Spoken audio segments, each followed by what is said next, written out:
దాతలంటే ఒక కనీసం మినిమం ఒక 10 సంవత్సరాలు చాలా ఇబ్బంది పడవలసి వచ్చింది సార్.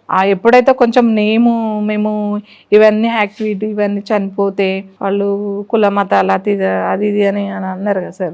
కొంచెము టీవీలో రావడము, కొంచెము అవేర్నెస్. ఇప్పుడు దాతలు ఎవరంటే బర్త్డేస్ అని, మ్యారేజ్ డేస్ అని అట్లా చేస్తారు సార్.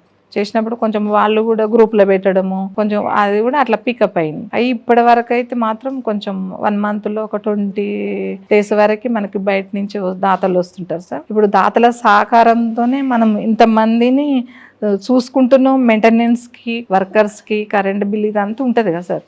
దాతలే ఇప్పుడు వాళ్ళు అంటారు ఎక్కడ పోదాం ఇదంటే సౌహృదయం మేడం బాగా చూస్తుంది అనేది ఒక ఆలోచన వచ్చింది వచ్చింది. ఎవరైనా ఏ చిన్న పిల్లవాడైనా కూడా నా బర్త్డే కదా మమ్మీ సౌహృదయ అంటే మేడం దగ్గరికి వెళ్దాం.